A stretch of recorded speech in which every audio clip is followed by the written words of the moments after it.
네, 어제 폭설로 하루 종일 운항에 차질을 빚었던 제주공항에서 오늘 운항 예정인 여객기 탑승 수석이 시작됐습니다. 오늘 낮 시간대 눈 예보는 없지만 제주를 빠져나가려는 승객들이 몰리면서 혼잡은 불가피해 보입니다. 보도국 연결해 자세한 소식 살펴보겠습니다. 김종선 기자. 네, 어제 제주에 내린 많은 눈 때문에 오늘도 제주공항은 혼잡할 것으로 전망됩니다. 항공기 결항으로 어제 미처 제주를 빠져나가지 못한 사람들이 몰릴 것으로 예상되기 때문입니다. 제주공항 관계자는 조금 전 연합뉴스TV와의 통화에서 잠시 후 항공기 운항이 시작될 예정이라고 말했습니다. 현재 제주공항에서는 6시에서 8시 사이에 이륙 예정인 여객기의 탑승 수속이 진행되고 있습니다.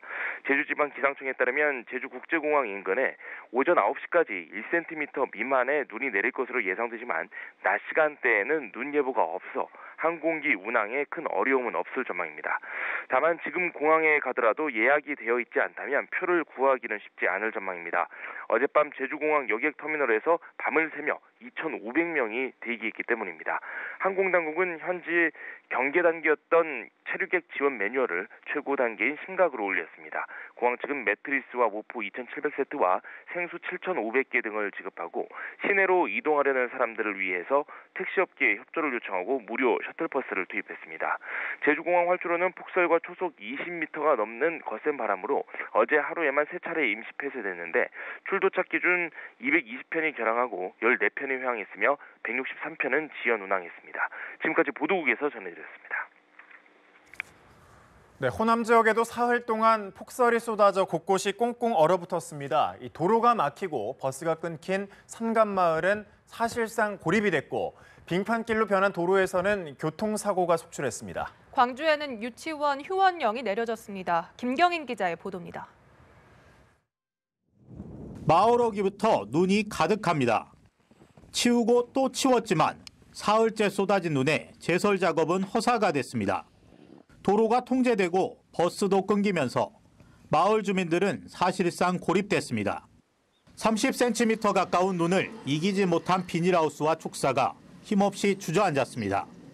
저녁에 제가 저기 쪽에서 자는데 계속 눈이 오는 거예요. 그래서 불안해서 한 번씩 왔다 갔다 하니까 여기까지 빠지더라고. 그랬더니 딱 돌았으니까 그냥 와장창 소리가 나는 거예요. 계속되는 제설 작업에도 도로는 썰매장을 방불케 합니다. 영암에서는 눈길에 미끄러진 승용차가 하천으로 떨어져 한 명이 사망했습니다. 광주와 전남에서 사흘간 150여 건의 빙판길 교통사고가 발생해 3명이 숨졌습니다. 광주와 전남 모든 유치원에는 휴원령이 내려져 돌봄교실만 운영됐습니다.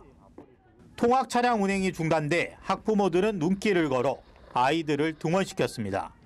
교육청에서 연락이 왔다고 걸어서 등원시켜 주시라고 그러시더라고요. 도로 상황 때문에 눈이 와가지고 이제 걸어서 등원을 시켜야 되니까 그런 부분이 불편하다.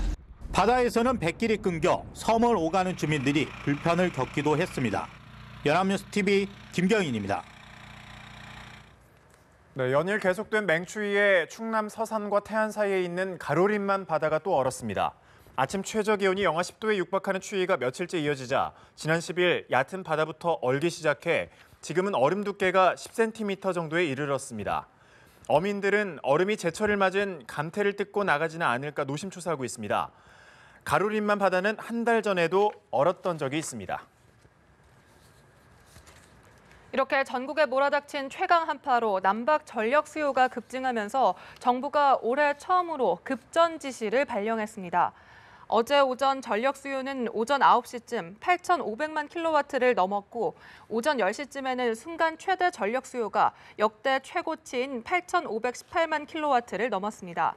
다만 정부의 급전 지시로 오전 9시 15분 이후 기업 전력 사용 감축이 본격화하면서 전력 공급은 안정됐습니다. 기업들이 급전 지시에 따라 전력 사용을 줄이면 아낀 전기를 전력 시장에 판매하고 금전으로 보상받을 수 있습니다.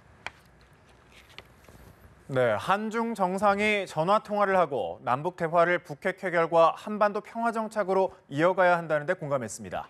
도널드 트럼프 미국 대통령에 이어 시진핑 주석에게서도 지지를 얻어내면서 문재인 대통령의 한반도 운전자론에 급속히 탄력이 붙는 모습입니다. 이경희 기자입니다. 문재인 대통령은 시진핑 중국 국가주석과의 전화통화에서 남북 고위급 회담 성과를 상세히 설명했습니다.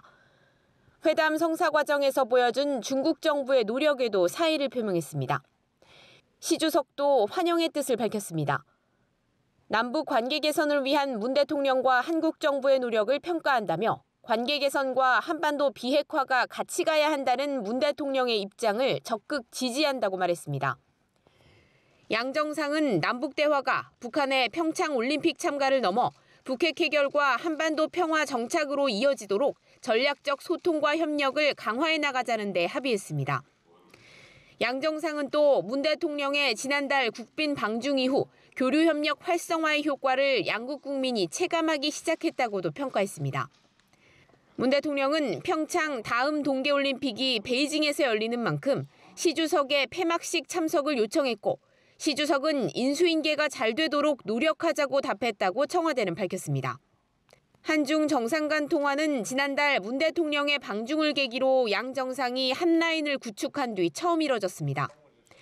특히 트럼프 미국 대통령과 통화한 지 하루 만에 시 주석과 통화에 나선 것으로 G2 정상으로부터 잇따라 대화를 통한 북핵 해결에 대한 지지를 이끌어내면서 문 대통령이 본격적으로 대화 국면을 주도하기 시작했다는 분석이 나옵니다. 연합뉴스TV 이경입니다.